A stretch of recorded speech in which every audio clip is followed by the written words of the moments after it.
accompanied by the Vice President of the United States.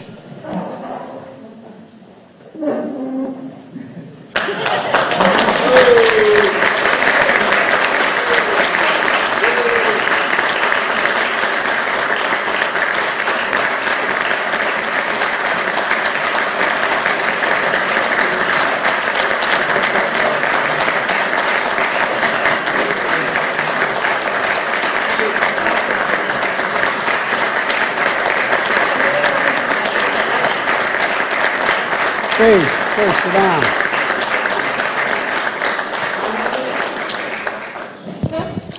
I told Governor Murphy once, every time I hear the President of the United States, I look around and say, where the hell is he? He's coming. Anyway, it's great to see you all. Sorry to keep you waiting. Look, I think we have a lot to cover, and quite frankly, I think the success for all of us, Democrats and Republicans, is in part going to be measured by not what else we get done or pass, but whether we're able to implement what we've already done. I know it's a problem having to deal with all the money we're sending you. I understand that, but you don't think I'm kidding. I think it is part of a problem. Anyway, what I'm going to do is I'm going to be quiet, right? I'm going to turn it over to you. Thank you, Mr. President. Eventually, I'm going to say something to you. Okay? Good to see you, Governor Cox. Well, thank you so much, Mr. President, and welcome, governors, to the White House again this year. It's my honor to welcome you all again, and as you all know, the Biden-Harris administration has been focused on really laying out a strong, resilient economic recovery, and one that is also inclusive, an economy where work is rewarded, where equal pay isn't optimal, and our small businesses continue to flourish and remain the backbone of our economy. And last year when we came together, we talked about how we hit the ground running, and today I'm excited to bring us together again to report on the progress that we've made to date. But before we get started with the President and the Vice President, I wanted to turn it over to NGA's Vice Chair, Spencer Cox, from the state of Utah. Spencer? Thank you very much, Mr. President, Madam Vice President. Thank you for hosting us again. We're excited to be back in the White House with you. We're grateful for all the work that's been done. You may know this, we just spent some time with your cabinet members and some of your senior advisors. They were incredibly helpful. We thank them. I just want to thank you, Mr. President, for your sacrifice and the sacrifice of your family in serving our country. As chief executives, we understand a little bit the pressure that you face, the long nights, the hard days, the big decisions that you have to make, and we honor and respect your service to our country. I will just remind you that you are in a room full of my wife said I can't use my farm words, so the Get Stuff Done caucus. Governors get stuff done. I know we've heard you refer to Mitch as the hurry the hell up to get stuff done. So we are partners with you in getting that stuff done, and we look forward to working closely with you. Thank you, Mr. President. Well, thanks, Gov. And now we'll hear from our Vice President. Madam Vice President? Thank you. Good morning to all of you, and thank you for your work. As the President has said, ours together is a partnership for the benefit of the American people. And having a background as a state attorney general, I have some sense of the work that you all do every day in terms of meeting the needs of the diversity of your state, implementing policy in a way that actually hits the ground and has meaning and a direct impact on the families and in the individuals who you serve. So I thank you for your work. As you all know, the accomplishments that President Biden mentioned in his State of the Union were possible because of your partnership. From the very first days of our administration, during the height of the pandemic, I recall the many meetings by Zoom that we had with so many of you who are here, where you gave us a very accurate sense of what you needed and what the people of your state needed. Definitely the priorities at the moment were formed by the immediacy of the pandemic, but you also talked with us about longstanding issues that your state has faced when it comes to, for example, roads and bridges, when it comes to the need to have access to high-speed internet, when you knew that the economic fabric of your state relied on your small businesses and what they needed not only in terms of immediate relief during the pandemic, but what they need to not only survive and thrive as we move forward, in particular with the policies that our administration has emphasized when it comes to, for example, a clean energy economy, and what we can do to grow our economy by thinking innovatively about what the future will require us to do today. So I want to thank you all for that. We delivered on many of these needs by making transformative investments that President Biden will highlight, and it includes our work to implement the largest investment in climate in our nation's history. We calculate that in addition to $370 billion that was part of the Inflation Reduction Act, overall we're probably looking at about $1 trillion that will hit the streets of America to address this pressing issue.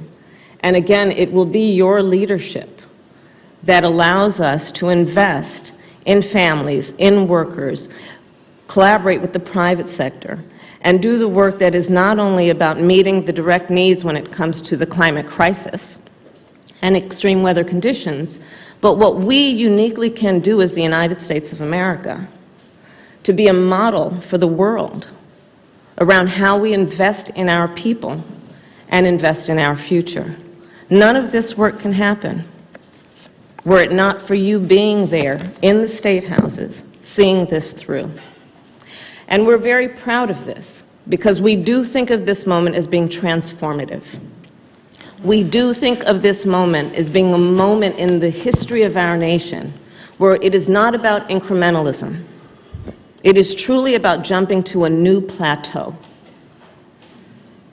And again, it will require your leadership every day to make our policies and our vision real. So I thank you for that. In the past year, I've met with 35 governors. Just this year, I've been to 9 states in 5 weeks, and I've had the opportunity to do what I intend to continue to do, which is to lift up your leadership. I underscored recently, for example, in North Carolina with Governor Cooper, the work that we are doing to support CDFIs, community banks, which support small businesses, both in their creation but also in their growth. Governor Josh Shapiro and I were together with the President in Pennsylvania to talk about what we need to do to implement our policy of, in the next 9 years now, removing all lead pipes and service lines in our nation, which has the benefit of not only allowing the work to happen, which means supporting the workers who do that, but also understanding the direct impact to public health and public education, in that, of course, the toxic water coming through those lead pipes has a direct impact on the ability of our children to learn. The work that we have been doing includes the work that was a part of my visit yesterday to Minnesota. Governor Walz, I talked about you. Where are you? I talked about you, mentioning that you were here, but your extraordinary leadership as a governor in passing legislation, working with your legislature in a way that will be a model around how states can actually reduce greenhouse gas emissions, all the while still allowing a transition into a clean energy economy. So this is the work we will continue to do over the course of this year. And in conclusion, I'll say that for so many of us, and certainly for me, I think that the theme of this year should be, for all of us, momentum. And this is not a partisan point. There is so much good and important work that happened over the last 2 years as a very specific moment in time in our country, an era, if you will, not just a political season. And we are now at a point where, coming through the height of the crisis, but with the good work that has been done to deal with an immediate issue that required long-term thinking, we are now on the verge of building on that in a way that together, through a partnership, will benefit the people of our country for generations. So I thank you each for your work, and to Governor Murphy and Governor Cox, thank you for your leadership of this important organization. Thank you.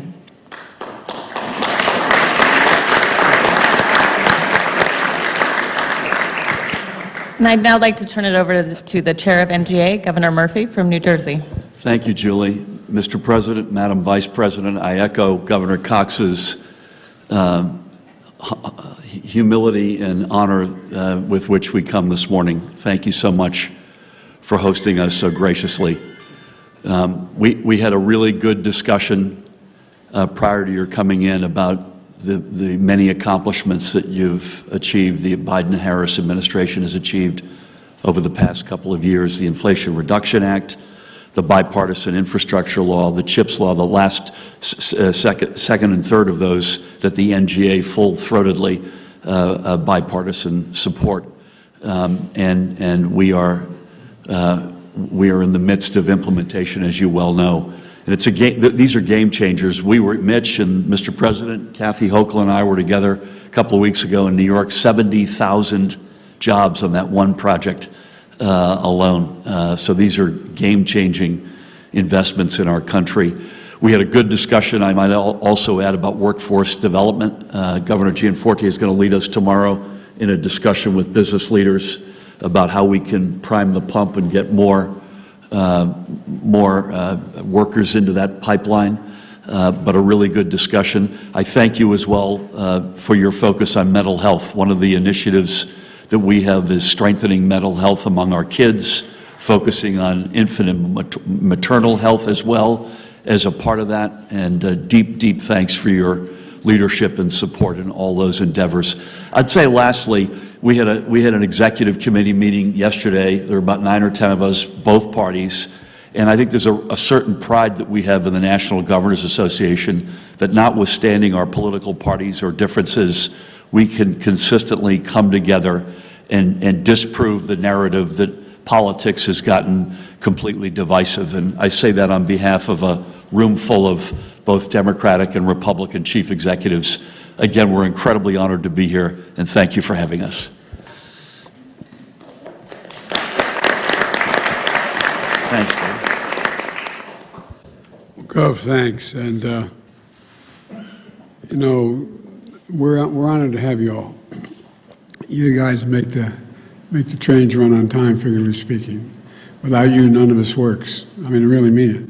None of it works. And one of the things we have to do this year is we have, in a sense, almost too much to work with, because we got a lot we got to get done that we've already passed. And not even talking about new legislation, just what has already been passed.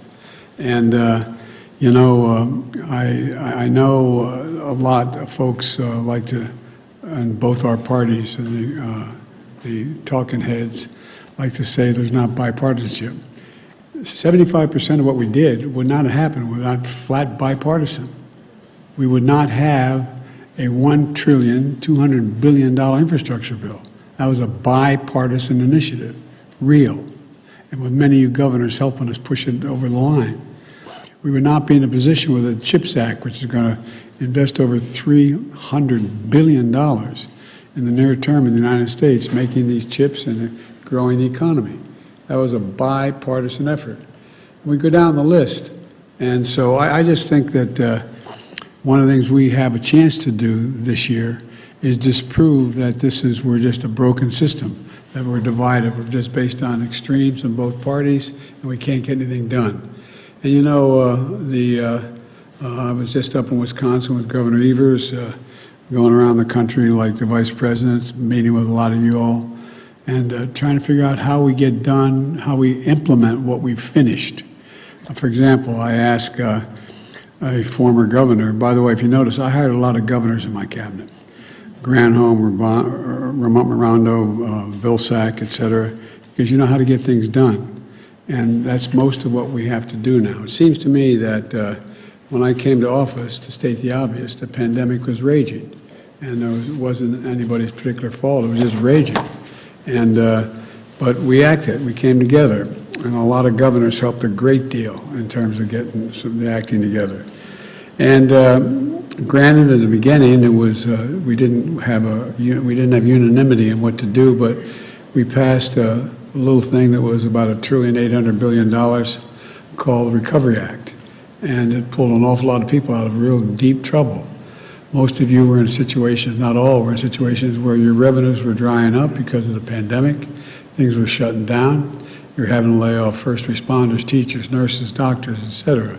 And we were able to get across the board for Democrats and Republicans an awful lot of immediate help, so you didn't have to shut things down. And and so one of the results is that, and it's not because of me or the Vice President or this administration by any stretch of alone, but we created 12 million jobs. No, that's never happened before in this period of time, in a 2-year period. 12 million real live jobs, the lowest unemployment rate in 50 years. And with your help, we went from 3.5 million people vaccinated to 230 million people vaccinated. And I knew like you did that strengthening the state of local governments was the key to our recovery. And it's not hyperbole, it's a fact. That's how it has to work. When I came to office, half of you were planning painful cuts. Your revenues are projected to be reduced by 3%. Well, that's why we spent $350 billion for the first time in history. And for every state, city, county, you shore up your budgets, your painful layoffs. You put a lot of cops back to work, you put a lot of teachers back to work. Go down the list. I won't bore you with the detail because you've forgotten more about it than anybody else knows. And state revenues grew by 16% in this period of time, on average. And we urged you to use the money, and most of you did, that you got from the Recovery Act to make your communities safer, deal with affordable housing, get small businesses back on their feet, train your workforce, and you did. You did it. And we provided $12 billion to address those mental health needs at the front end. There's more to come, but $12 billion. Because when you think about it, folks, and I know we all know it, I don't think we think about it that much, that there are about, for every one of the 1 million people died from COVID, the experts tell me there are 9 close people to them. 9 people were affected by their loss. And so an awful lot of empty chairs at that dining room table being stared at. And it brings it back every single time. Who's gone? Your son, your daughter, your husband, your wife, your brother, your sister, whatever. And so one of the things we did was, and it was Governor Murphy's prodding, to move in a significant way to deal with the mental health problems, and they're real. And we knew it wasn't enough, so we took this Bipartisan Safer Communities Act, provided another $10 billion to y'all to prevent violence and treat resulting trauma. A lot of what everyone from police to citizens are going through is no different than post-traumatic stress the military is going through. I mean, it's real. It's consequential. $2 billion of that was for young people in particular to pay for things like school counselors. And under our unity agenda in the State of the Union, I call us a surge of resources to deal with the fentanyl epidemic. We've seized over 23,000 pounds of fentanyl. But thousands of Americans are dying every day from fentanyl. And but we have just in the last several months. And look, folks, we also have to rebuild the country. And, whether the infrastructure law was with Andy Beshear and Governor DeWine, I don't know where Governor DeWine is. I'm sure you're here somewhere. I guess I don't see you. There's a little bridge across the Ohio River. It's only going to cost about $1.7 billion to do it, but it's 60 years old, and it's more commerce goes across that bridge than you can imagine. It's anyway. Without going on, you all know the detail, but the end result is, in a bipartisan way, the governors and the senators of both states got together. We're building a new bridge and fixing the one that's there, but it's consequential. It's the second most productive bridge in terms of product that goes across the bridge of any in America. And, we've seen some spirited debate, but the point of this is we were able to do all this and still cut the deficit by $1.7 trillion in the last 2 years, the largest deficit reduction in history. And you may have, we had somewhat of a debate on the State of the Union, but I was glad to see everybody says we're not going to cut Social Security and Medicare. I noticed that happen, but I hope that's true, but that's what we, anyway, look, one of the things that we're going to have to focus on is that we want to take, there sounds like there's some discussion to take defense spending off the table, so we can't discuss that, and if you do that, you're left to cut nothing much but programs, but you know, we can cut an awful lot by just doing what we already passed. You know, the fact is that I know a lot of you aren't that crazy about the legislation we passed that allows Medicare to negotiate for drug prices. Well, guess what? That's going to reduce the federal debt. That's going to reduce the federal debt billions of dollars. $247 billion reduction in the debt by doing it, and it's going to reduce the prices. Why? Because Medicare had to pay, going to have to pay $240 billion less, and people are going to get the drugs they need that they can afford. So it's not that we're in a position we're saying we're not going to cut the deficit. There's an example, $250 billion. So that's not bad for a start. But my point is this. I believe we can be fiscally responsible without threatening our country or dealing with any chaos. You know, 25% of the entire national debt that was accumulated over 200 years occurred over the previous 4 years. It increased the national debt over 200 years of accumulated debt by 25% the previous 4 years before I came into office. And, you know, and now there's talk, and I don't think it's going to happen. I don't think my colleagues are really serious about it. I hope they're not. About holding the debt hostage to cuts they want to make in certain things that I may or may not want to make. And we've never reneged on our debt. Our credit has been good for well over 200 years, not one single time. But remember, this debt we're talking about is accumulated over 200 years. It's not, it didn't occur in the last little bit.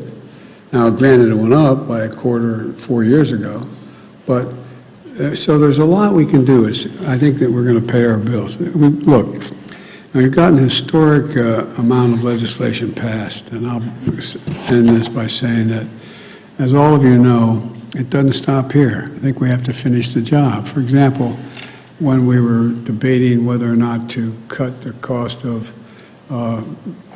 prescription drugs for those on Medicare, well, I thought we should do it across the board. Why should the 220,000 kids who need insulin and are young kids, why should they pay $400, $500 a month when now seniors are only going to pay $35 a month? By the way, it costs $10 to make that insulin. Package it another $3. And so, listen, I think there's a lot we can do. I hope we can get together to finish the job on some of the things we have to do. A lot more to do, a lot more to say, but I'm anxious to hear from all of you. So, as my mother would say, I'm going to hush up and turn it back to Julia, and you tell me what we're doing. Great. Thank you so much, Mr. President. And at this point, we'll ask press to leave the room and get into our Q&A. I also want to take this opportunity